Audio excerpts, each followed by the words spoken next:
question, c'est au jour d'aujourd'hui, ne faut-il pas commencer par ce travail pour soi, ce contact, relation que l'on a avec soi, pour être en relation à l'autre, et particulièrement dans le monde des soignants, aux patients. Mhm. Clairement, ce qui m'est apparu dès que j'ai commencé à m'intéresser à la connaissance de soi et à la relation humaine, c'est que c'est vraiment difficile d'être proche de l'autre si on n'est pas proche de soi. Et qu'au fond, inversement, c'est la présence à soi qui est la clé de la présence à l'autre. Et c'est rarement dans cet esprit qu'on a été éduqué dans nos sociétés.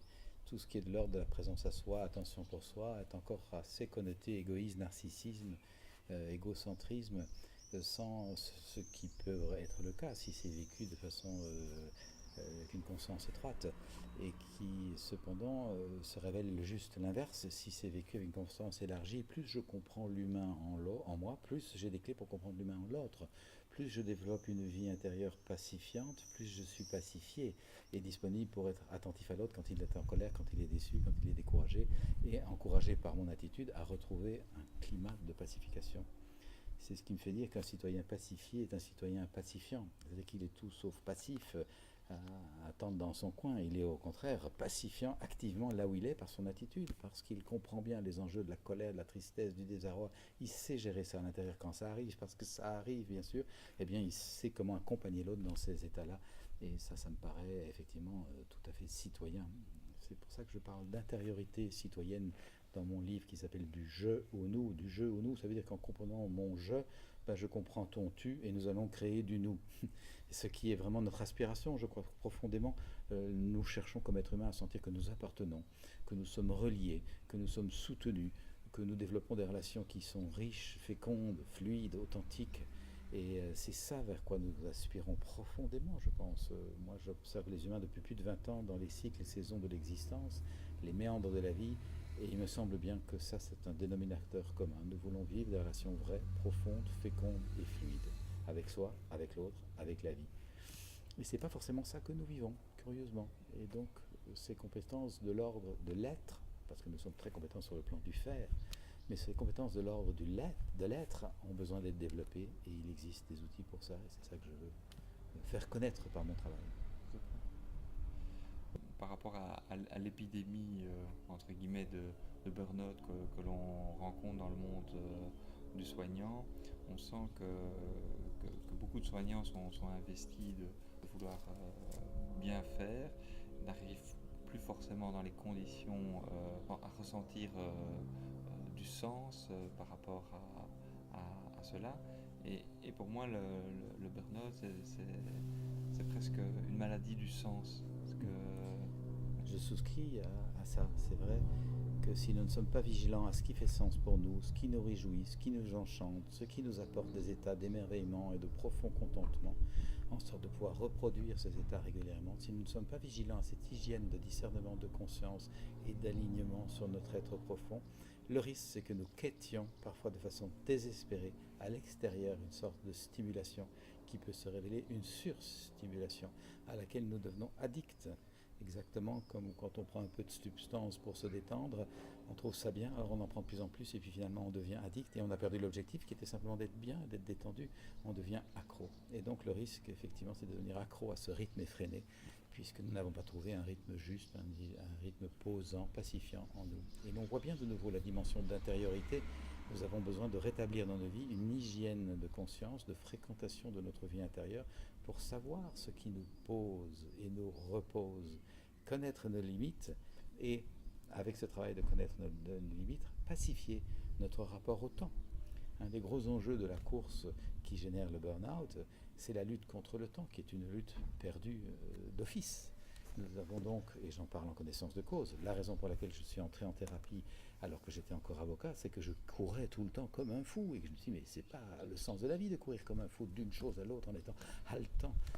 J'avais besoin de pacifier mon rapport au temps. Ça m'a pris quelques années de comprendre d'où vient cet encodage de la lutte contre le temps.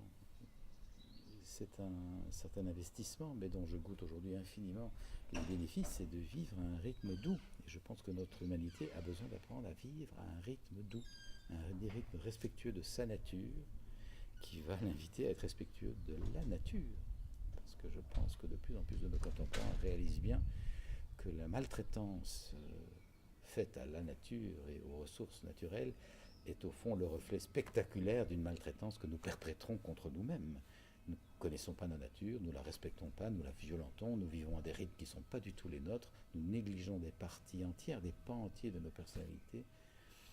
Donc je crois qu'aujourd'hui, devant les enjeux du monde que le monde rencontre, c'est vraiment citoyen que de réapprendre à s'occuper de soi de façon juste, évidemment, dans cette conscience que si je connais bien mon être profond, je vais pouvoir mettre le meilleur de moi au service de tous, mais sans m'y perdre. Il y a beaucoup dans notre société d'éléments de division ou de choix. Il n'y a pas beaucoup de et, de liens. Je suis très intéressé par cette dimension de médecine intégrative qui a cet esprit d'intégrer différentes dimensions, donc les dimensions de connaissance de soi, à nos pratiques occidentales. Bien sûr que nous sommes très piégés par la pensée cartésienne qui compartimente et divise et sépare. Et si la pensée cartésienne a eu le grand bénéfice de nous éveiller à plus de raison, de rationalité, et quitter toutes sortes de superstitions, ça a été très précieux pour notre émancipation. Elle a toutefois sa limite d'avoir souvent mis les choses dans des tiroirs qui s'opposent, soit de ceci, soit de cela, en nous coupant par la pensée de la dualité, la pensée binaire, en nous coupant de la pensée complémentaire ou holistique, globale, qui voit et ceci, et cela dans une interaction où tout joue, où tout s'informe, et tout se parle, tout connecte. Et donc l'idée, ce n'est pas de nouveau d'abandonner la raison pour être uniquement, par exemple, dans l'écoute des émotions ou de l'intuition, mais d'être dans le et la raison, et l'intuition, et les émotions, et l'élan de vie qui habite chaque personne. Je pense profondément, en accompagnant des personnes depuis tant d'années, que la maladie est un ralentissement de notre être, et que si nous avions trouvé notre élan de vie, notre force de vie, notre joie d'expansion, nous tomberions beaucoup moins malades. C'est simplement qu'on est pris dans des enfermements, dans des systèmes de pensée, enfermements parce que ça peut se révéler infernal, des idées sur soi, des idées sur les autres, des cloisonnements qui fait qu'on se recroqueville à l'intérieur de soi. Et donc là, on se ralentit, on s'étouffe au fond. Je ne suis pas médecin, mais j'ai pu voir des personnes se transformer physiquement parce qu'elles s'étaient transformées psychiquement. Je vois simplement ça régulièrement. Et quitte les maux de tête, quitte les maux de dos, quitte les problèmes de digestion, quitte les insomnies, parce que tout d'un coup elles redeviennent joyeuses, heureuses, conscientes de ce à quoi elles peuvent servir, utilisant leur talent, comprenant leur force, encourageant leur fragilité. Toute cette vie intérieure, quand elle se réactive, permet une joyeuse expansion. Et moi, j'ai la conviction que le sens de la vie, c'est d'être dans une joyeuse expansion de nous, et pas dans une triste contraction dans notre ego.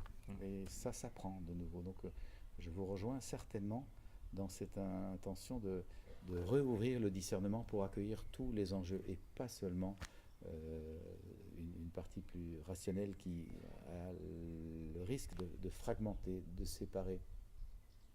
On sait qu'on doit à Descartes cette division. Il y a l'esprit d'un côté et la matière de l'autre. Beaucoup de médecines aujourd'hui nous font sentir que le cerveau, il n'est pas juste là. Il y a dans la digestion notamment, beaucoup d'impacts se font par le système digestif et la qualité de ce qu'on mange ou de ce qu'on ne mange pas. Et c'est donc intéressant d'élargir de nouveau, d'ouvrir l'intelligence à tous les aspects, ne pas focaliser sur un aspect. Je crois que ça, c'est l'enjeu de notre millénaire, élargir notre intelligence.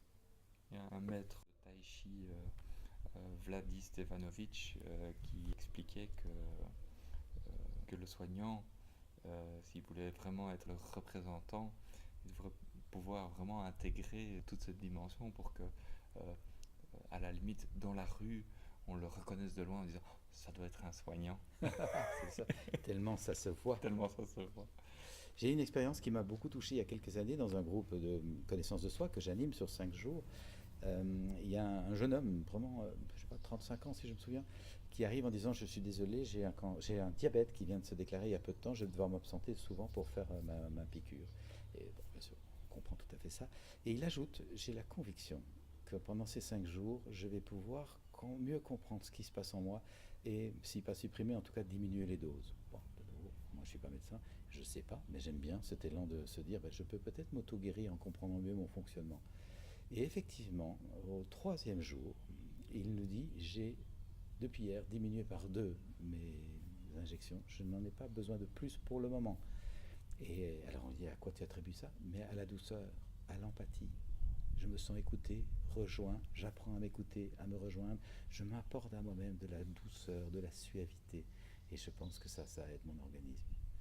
Voilà ce que moi j'ai entendu, et pas seulement d'une personne, parce que d'autres cas comme ça me sont apparus. Et de nouveau, ça me replace dans le contexte global. On ne va pas juste traiter le problème d'insuline, on va essayer de comprendre le fonctionnement, l'écologie relationnelle de cet humain, avec lui-même d'abord, avec les parties de lui qui sont peut-être rejetées en division, dans lesquelles il y a un manque de douceur, un manque de relation, de lien.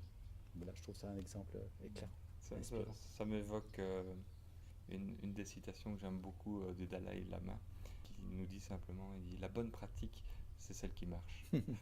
Mais c'est ça, Et donc, c'est pragmatique. C'est ça. donc voilà. Ben, merci en tous les cas de nous avoir consacré un peu de temps pour répondre. Je vous Plaisir. invite à découvrir notre site.